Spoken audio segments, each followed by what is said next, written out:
Assalamu alaikum 7th class. Today we will discuss about total internal reflection of light, and your diary is learn total internal reflection of light. First we will discuss about the name of this topic, total internal reflection. Total mean complete, internal यानी कि अंदरूनी, reflection ऐसा process जिसमें light rays वापस आ जाती हैं, back हो जाती हैं। जिस तरह से यहाँ पर लाइट रे स्ट्राइक कर रही है और वापस उसी मीडियम में आ रही है, this is reflection of light. Total internal reflection of light एक ऐसा फिनोमेना है जिसमें हम ऑब्जर्व करते हैं कि लाइट रेज एक मीडियम से दूसरे मीडियम में ट्रेवल नहीं करें बल्कि उसी मीडियम में वापस आ जाएं। और ये फिनोमेना कब होगा, इसको हम आज डिस्कस करेंगे। When light passes from denser to rare medium, it bends away from normal. सबसे पहले हमने इस चैप्टर में रिफ्रैक्शन को डिस्कस किया कि जब भी लाइट रे एक मीडियम से दूसरे मीडियम में ट्रेवल करती है तो ये अपनी पोजीशन को, अपनी डायरेक्शन को चेंज कर लेती है, ये बेंड हो जाती है।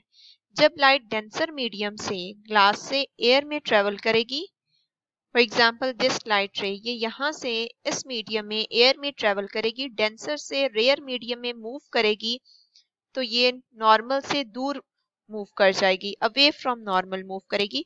इसका पाथ स्ट्रेट होना चाहिए, इसे सीधा जाना चाहिए, लेकिन ये सीधा नहीं जाएगी बल्कि नॉर्मल से इसका डिस्टेंस ज्यादा हो जाएगा, ये बेंड हो जाएगी। This is known as refraction of light. Next हमने क्रिटिकल एंगल को डिस्कस किया था।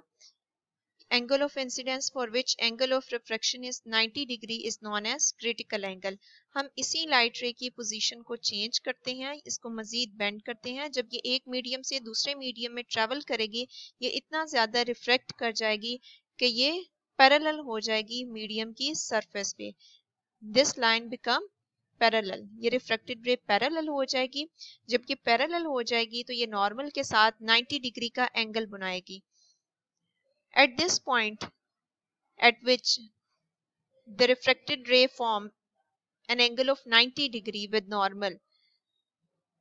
For this 90 degree angle, the angle of incidence is known as critical angle. इस point पर जो angle of incidence होगा वो critical angle कहलाएगा। ये दोनों हम phenomena डिस्कस कर चुके हैं, रिफ्रैक्शन को भी और क्रिटिकल एंगल को भी।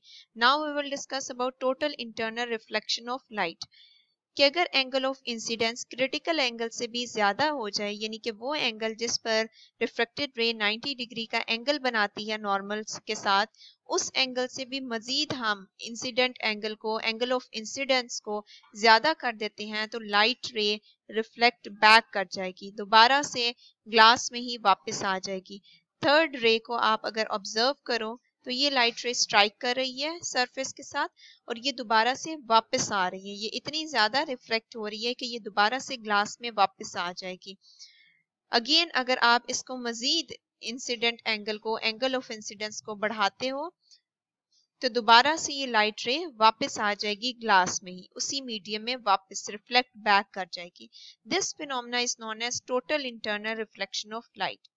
Light passes from denser to rare medium and it bends away from normal if the angle of incidence is greater than critical angle. किस केस में ये होगा? अगर angle of incidence critical angle से ज्यादा होगा। critical angle को हमने C से डिनोट किया था।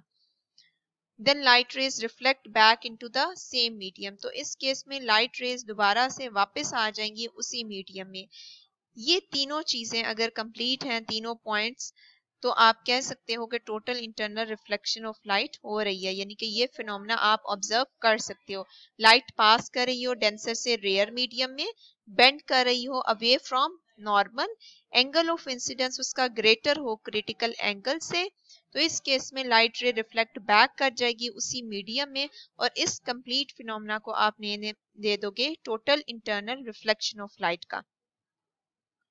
Now open your books page number 96. Total internal reflection when light passes from glass or water into air. जब भी लाइट पास होती है ग्लास या वाटर में से एयर में, डेंसर से रेयर मीडियम में, it bends away from the normal, ये नॉर्मल से दूर मूव कर जाती है, जैसे आप यहाँ ऑब्जर्व कर सकते हो नॉर्मल से अवे होती जाएगी, दिस इज नॉर्मल लाइन, ये इससे दूर होती जाएगी। But one angle of incidence is greater than critical angle, लेकिन उस केस में जब एंगल ऑफ इंसिडेंस ग्रेटर हो जाएगा क्रिटिकल एंगल से, in this case I is greater than C, the light rays reflect back into the same denser medium, तो light rays reflect back कर जाएंगी उसी denser medium में वापस।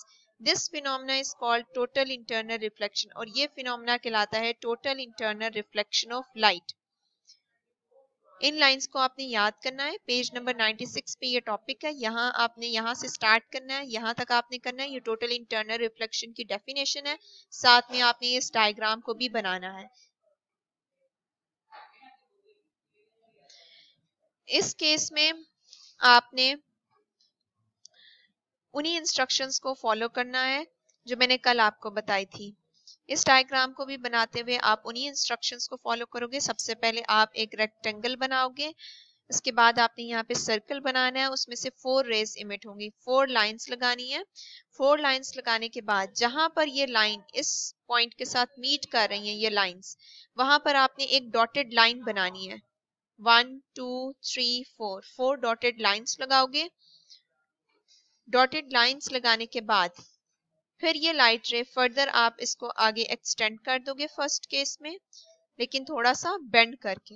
सेकंड केस में आपने इसको पैरेलल कर देना है। थर्ड केस में आपने इसको वापस उसी मीडियम में बनाना है, और फोर्थ केस में भी आपने उसी तरह से वापस बनाना है। पहला स्टेप सेम होगा कि आपने 4 रेज बनानी है एक ही डायरेक्शन में, उनके दरमियान में थोड़ा डिस्टेंस होगा।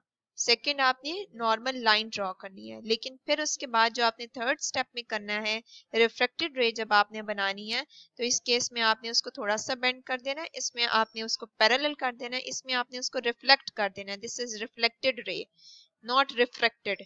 आप इस केस में रिफ्रैक्टेड कह सकते हो, इस केस में आप रिफ्लेक्टेड कहोगे, जो वापस आ जाए उसी मीडियम में वो रिफ्लेक्टेड कहलाती है।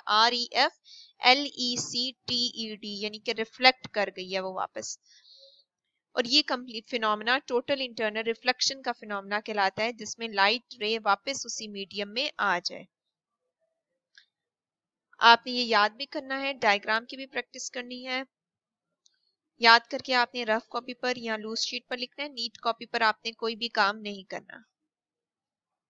Thank you.